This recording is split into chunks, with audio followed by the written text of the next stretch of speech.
आज कल्याण डोंबिवली आणि त्यापुढे प्रवास करणाऱ्यांसाठी अत्यंत महत्त्वाची बातमी आहे। रविवार असल्याने मध्य रेल्वेचा नेहमीचा मेगा ब्लॉक आज जम्बो ब्लॉक आहे। डोंबिवली आणि कल्याण दरम्यान धीम्या मार्गावरची वाहतूक तब्बल 8 तास बंद ठेवण्यात आली आहे। ठाकुर्ली स्टेशनच्या नूतनीकरणाचं काम अंतिम टप्प्यात आले, ते आज पूर्ण होणार आहे। त्यासाठी सकाळी 9:20 पासून ते 5:20 पर्यंत धीम्या मार्गावरची दिवा ते कल्याण दरम्यान वाहतूक बंद राहणार आहे। त्यामुळे धीम्या मार्गावरच्या ठाकुर्ली आणि कोपर या स्थानकांदरम्यान कुठलीही ट्रेन थांबणार नाहीये। दरम्यान सीएसटीहून सुटणाऱ्या डोंबिवली लोकल मात्र कोपर स्थानकावरती थांबतील।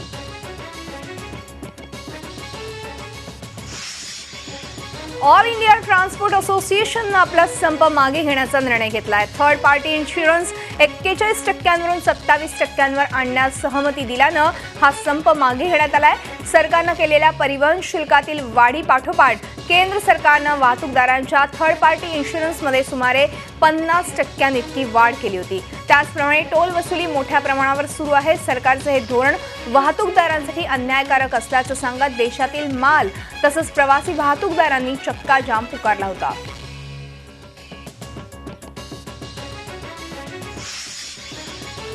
महावीर जयंतीनिमित्त कत्तलखाने तसंच मांस विक्री दुकानं स्वतःहून बंद ठेवण्याचं आवाहन जैन आंतरराष्ट्रीय संघटनेनं केलंय। मांस विक्रेते संघटनेला जैन समाजानं पत्र लिहून हे आवाहन केलंय। जैन समाजाच्या भावनांचा आदर करत महावीर जयंतीनिमित्त सर्व कत्तलखाने आणि मांस विक्रीची दुकानं बंद ठेवण्याचं आवाहन करण्यात आलंय। ब्रिटिश काळापासून महावीर जयंतीला देशातील कत्तलखाने बंद ठेवले जात होते, मात्र मुंबई उच्च न्यायालयाच्या निर्णयानंतर राज्यातले सर्व कत्तलखाने महावीर जयंतीला सुरू राहणार आहेत। त्या पार्श्वभूमीवर जैन संघटनेनं हे आवाहन केलंय। दरम्यान मुंबई महानगरपालिकेनं मुंबईतला देवनार कत्तलखाना बंद ठेवलाय, मात्र राज्यातले कत्तलखाने आज सुरू राहतील।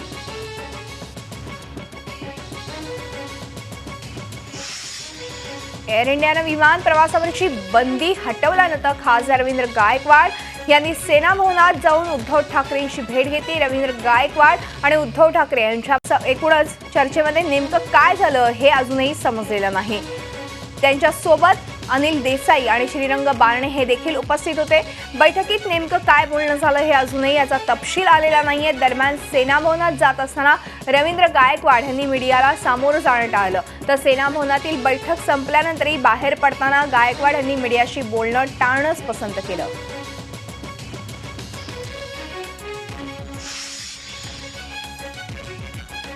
दहा वर्षांच्या न्यायालयीन लढ्यानंतर मुंबई महानगरपालिकेतल्या 2700 कंत्राटी सफाई कामगारांना अखेर न्याय मिळालाय।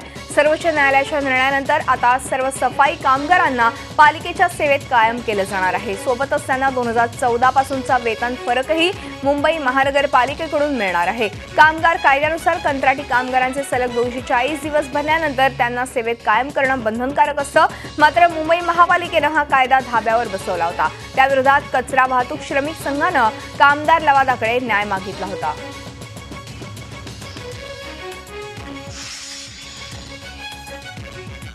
मुंबई नाशिक महामार्गावर असलेल्या माणकोली उड्डाण पुलाची एका बाजूने वाहतूक सुरू झाली आहे। मुख्यमंत्री देवेंद्र फडणवीस यांच्या हस्ते या पुलाचं उद्घाटन करण्यात आलं। यावेळी ठाणे जिल्ह्याचे पालकमंत्री आणि सार्वजनिक बांधकाम मंत्री एकनाथ शिंदे, खासदार कपिल पाटील यांच्यासह परिसरातले अनेक मान्यवर उपस्थित होते। पूल सुरू झाल्यानं ठाणे भिवंडी बायपासवर होणारी कमालीची वाहतूक कोंडी आता कमी होण्यास मदत होणार आहे। या पुलावरून वाहतूक सुरू झाल्यानं नाशिककडे जाणाऱ्या हजारो प्रवाशांचा वाहतूक कोंडीमुळे मोडणारा किमान अर्धा तास वाचणार आहे।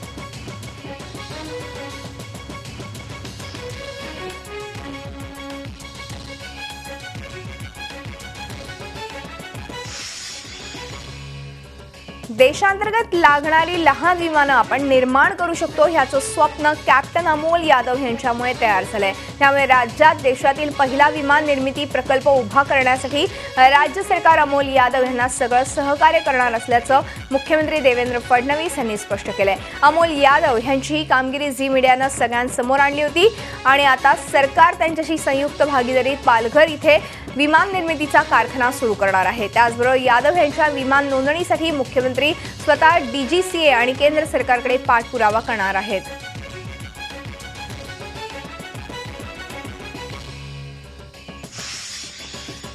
ठाणे महापालिकेच्या मल प्रक्रिया केंद्रातील प्रक्रिया करण्यात आलेले पाणी आग विझवण्यासाठी उद्यानं आणि रस्त्यांवरील हरित पट्ट्यांसाठी वापरण्याचा महत्त्वाकांक्षी निर्णय ठाणे महापालिका आयुक्त संजय जयस्वाल यांनी घेतलाय। कोपरी मल प्रक्रिया केंद्रातून 40 दशलक्ष लिटर तर मुंब्रा मल प्रक्रिया केंद्रातून 7 ते 8 दशलक्ष लिटर पाणी खाडीत सोडण्यात येतं।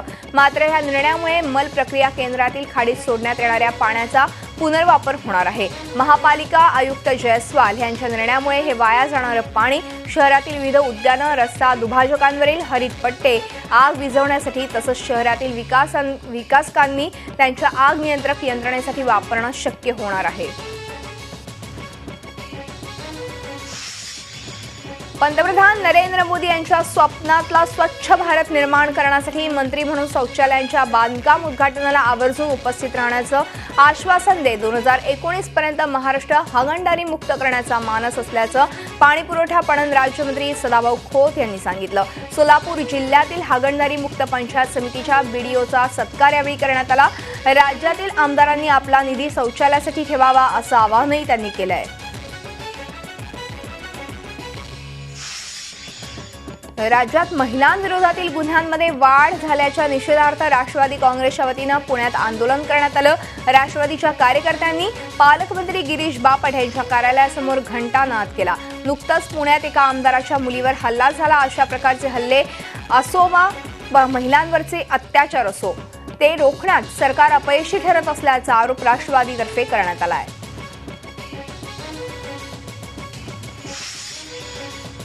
लातूर महानगरपालिका निवडणुकीत अखेर भाजप शिवसेना युती विस्कटली आहे। भाजपनं शिवसेनेच्या 3 विद्यमान नगरसेवकांना प्रवेश दिल्यामुळे नाराज झालेल्या शिवसेनेनं भाजपसोबत युती न करण्यास पसंत केलं। आम्ही शिवसेनेच्या दारापर्यंत जाऊनही शिवसेनेने युती न केल्याची खंत पालकमंत्री संभाजी पाटील निलंगेकर यांनी बोलून दाखवली आहे। तर भाजपनं आरपीआय सोबत युती केली आहे। भाजपनं आपला 9 कलमी जाहीरनामा प्रकाशित करून लातूर शहरातील पाणी, रस्ते, स्वच्छता यांसारख्या मुद्द्यांना आपण प्राधान्य देऊ असा दावा भाजपच्या जाहीरनाम्यात केला आहे। लातूर महापालिकेच्या एकूण 70 जागांसाठी निवडणूक होत असून भाजपनं 66 जागांवर आपले उमेदवार उभे ठाकलेत, तर आरपीआय आठवले गटाचे 4 उमेदवार आहेत। लातूर महानगरपालिका निवडणूक प्रचाराचा नारळ काँग्रेसनं फोडलाय। लातूरच्या ऐतिहासिक गंज गोलाईतील जगदंबा मंदिरात नारळ फोडून काँग्रेसनं प्रचाराला शुभारंभ केला। काँग्रेस नेते माजी राज्यमंत्री अमित देशमुख यांच्या नेतृत्वाखाली प्रचाराला सुरुवात करण्यात आली। यावेळी जिल्हा परिषद सदस्य धीरज देशमुख, लातूरचे मावळते महापौर दीपक सूळ, काँग्रेसचे सर्व 70 उमेदवार, स्थानिक काँग्रेस नेते आणि कार्यकर्ते उपस्थित होते। काँग्रेस ही निवडणूक विकासाच्या मुद्द्यावर लढवत असून लातूर महापालिका पुन्हा एकदा काँग्रेसच्या ताब्यात राहील असा विश्वास अमित देशमुख यांनी व्यक्त केला आहे।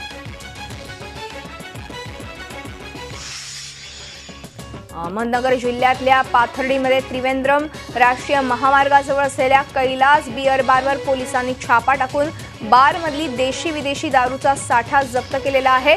1,94,000 रुपयांचा साठा पोलिसांनी जप्त केला। या प्रकरणी एका आरोपीला पोलिसांनी ताब्यातही घेतलाय। सुप्रीम कोर्टाच्या आदेशानं 1 एप्रिलपासून महामार्गालगत 500 मीटरच्या आत दारू विकायला बंदी आहे। असं असतानाही पाथर्डीमधून जाणाऱ्या कल्याण त्रिवेंद्रम राष्ट्रीय महामार्गालगत बिअर बारमध्ये खुलेआम दारू विक्री सुरू होती।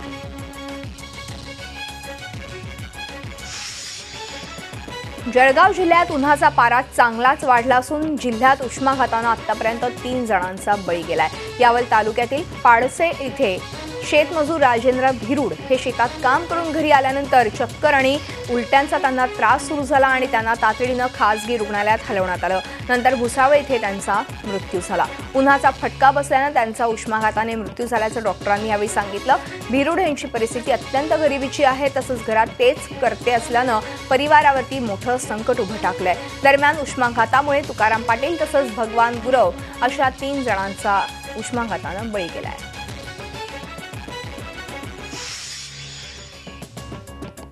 शेतकऱ्यांच्या सरसकट कर्जमाफीला एमआयएमचा विरोध असल्याचं एमआयएम आमदार इम्तियाज जलील म्हणाले। सरसकट कर्जमाफीनं धनदांडग्या शेतकऱ्यांचा फायदा होतो, गरजू शेतकऱ्यांना कर्जमाफी हवी अशी मागणी त्यांनी केली आहे।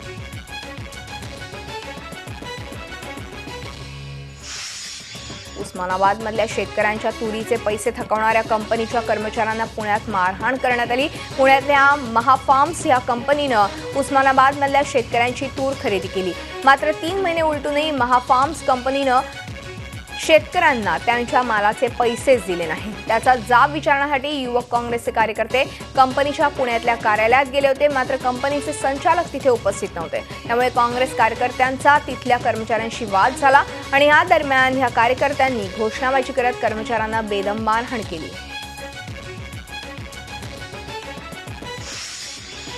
सांगलीत प्लास्टिक वेचणाऱ्या महिला आणि टेलिफोन वायरिंगचं काम करणाऱ्या कर्मचाऱ्यांमध्ये जोरदार हाणामारी झाली। सुरुवातीला टेलिफोन वायरिंगचं काम करणाऱ्या कर्मचाऱ्यानं 2 महिलांना मारहाण केली। नंतर जखमी महिलांनी टेलिफोन कर्मचाऱ्याला चांगला चोप दिला।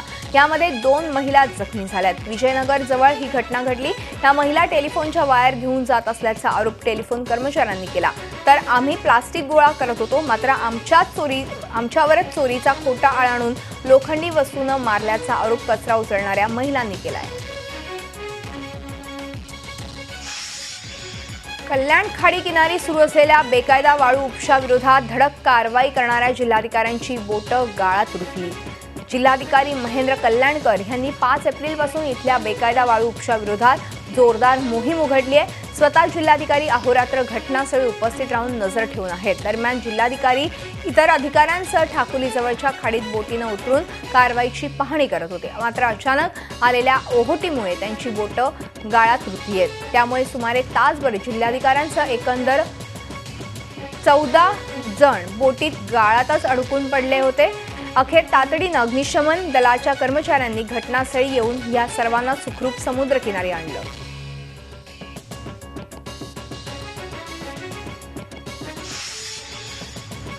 ज्येष्ठ समाजसेवक अण्णा हजारे यांनी दिल्लीचे मुख्यमंत्री आणि अण्णांचे पूर्वीचे सहकारी केजरीवाल यांच्यावरती टीका केली आहे। शुंगलू कमिटीचा रिपोर्ट समोर आणल्यानंतर अण्णांनी ही टीका केली। केजरीवाल यांनी घोर निराशा केल्याचं अण्णा म्हणाले। सत्तेत गेलेली व्यक्ती सत्तालोलुप होते, समाजविरोधी भूमिका घेत असं ते म्हणाले। प्रसिद्धी पत्रकाद्वारे केजरीवाल यांच्या माध्यमातून पाहिलेलं स्वप्न भंगल्याचा अण्णा म्हणाले आहेत। तर कायदेशीर नियम तोडून देशाला कमकुवत करणाऱ्या व्यक्तीपासून दूर राहिल्याबद्दलही अण्णांनी समाधान व्यक्त केलंय।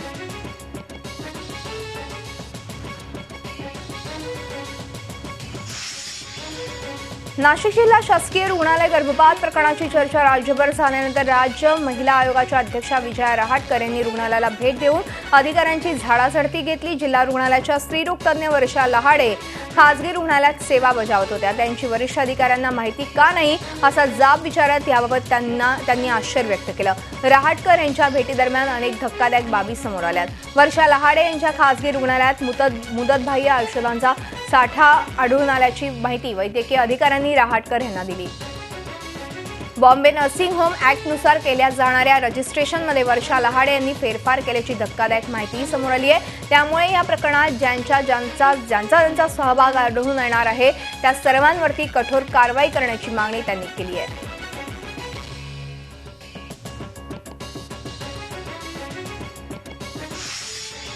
आणि यानंतर बघणार देश विदेशातील घडामोडी झटपट।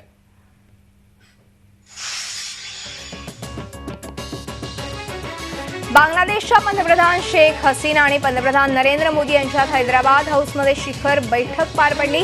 त्यावेळी दोन्ही देशांमध्ये सहकार्य, संरक्षण यांसह विविध क्षेत्रातील 22 करारांवरती स्वाक्षऱ्या झाल्या। त्यात कोलकाता ते खुलना दरम्यान बस सेवा आणि रेल्वे सेवा सुरू करण्यासंदर्भातली कराराचा सहभाग आहे।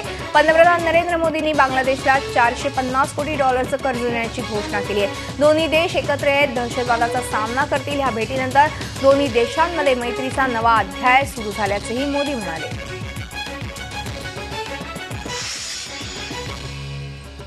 उत्तर प्रदेशच्या विभाजनाला नवे मुख्यमंत्री योगी आदित्यनाथ यांनी स्पष्ट नकार दिला आहे। हिंदी वृत्तपत्र दैनिक जागरणला दिलेल्या मुलाखतीमध्ये योगी आदित्यनाथांनी हे मत मांडले। स्वतः ज्या गोरखपूरचे आहे तिथूनच पूर्वांचल नावाचं स्वतंत्र राज्य करण्याची गेल्या अनेक वर्षांची मागणी आहे। शिवाय छोटी राज्य बनवणं ही भाजपची राष्ट्रीय भूमिकाही आहे असं असूनही योगी आदित्यनाथ मात्र ह्या मागणीच्या विरोधात आहेत। उत्तर प्रदेशचे आधीच एकदा विभाजन झालेलं आहे। आतापर्यंत उत्तर प्रदेश आणि केंद्रात वेगवेगळ्या पक्षांची सरकार होती, त्यामुळे विकासाची कामं झाली नाहीत। आता दोन्ही ठिकाणी भाजपची सत्ता आहे, त्यामुळे आम्ही विकास सर्वांपर्यंत पोहोचवण्याचा प्रयत्न करणार असल्याचं त्यांनी स्पष्ट केलंय।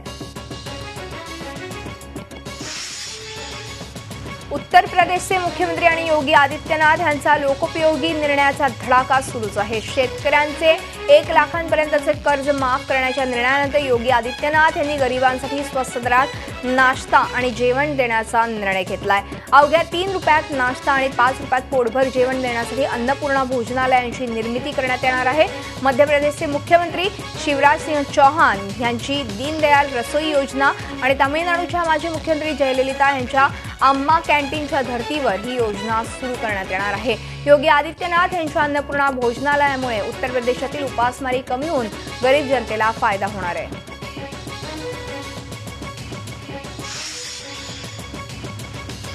केंद्रीय जलसंसाधन मंत्री उमा भारती यांनी अयोध्येत राम मंदिर उभारण्याच्या मुद्द्याचा पुनरुच्चार केला. राम मंदिर हा माझ्या आस्थेचा आणि श्रद्धेचाही विषय आहे. त्यामुळे राम मंदिरासाठी तुरुंगात काय फासावर लटकण्यासाठीही तयार असल्याचं रोखठोक मत उमा भारती यांनी व्यक्त केलं आहे.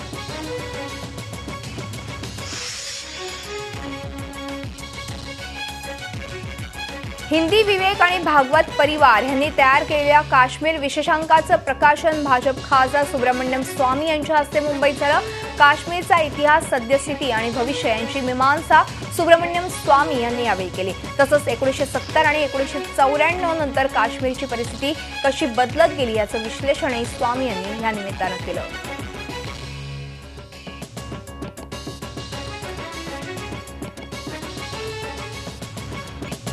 प्रतिष्ठेच्या कान्स चित्रपट महोत्सवासाठी 3 मराठी चित्रपटांची निवड करण्यात आली आहे. सायकल, दशक्रिया आणि टेक केअर गुड नाईट या 3 मराठी चित्रपटांची कान्स महोत्सवासाठी राज्य सरकारनं निवड केली आहे. 17 ते 28 मे दरम्यान फ्रान्समध्ये हा महोत्सव होत आहे. राज्याचे सांस्कृतिक कार्यमंत्री विनोद तावडे यांनी प्रसिद्धीपत्रकाच्या माध्यमातून ही माहिती दिली.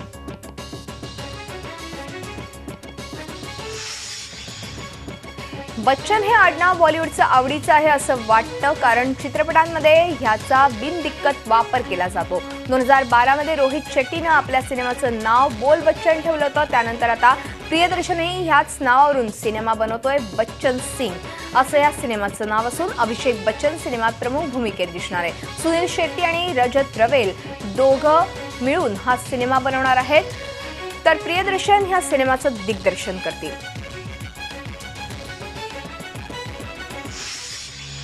आदित्य रॉय कपूर आणि फरहान अख्तर यांच्यात जोरदार भांडण झाल्याची चर्चा सध्या बी टाउनमध्ये रंगते. दोघांच्या भांडणाला कारणीभूत ठरली आहे अभिनेत्री श्रद्धा कपूर. दिग्दर्शक महेश भट्ट यांनी आयोजित केलेल्या एका पार्टीत ही घटना घडल्याची चर्चा आहे. भट्ट यांच्या विशेष फिल्म्सला 30 वर्ष पूर्ण झाल्याच्या निमित्तानं ही पार्टी आयोजित करण्यात आली होती. पार्टीमध्ये आशिकी 2 या सिनेमातील कपल आदित्य आणि श्रद्धा ही होते आणि पार्टीमधील श्रद्धा आणि आदित्यची जवळीक बघून फरहानचा पारा चढला. त्यामुळे फरहान आणि आदित्यचं भांडण झाल्याची चर्चा आहे. अखेर श्रद्धा कपूरनं मध्यस्थी केल्यानंतर हा वाद मिटला. झी 24 तास रहा एक पाऊल पुढे.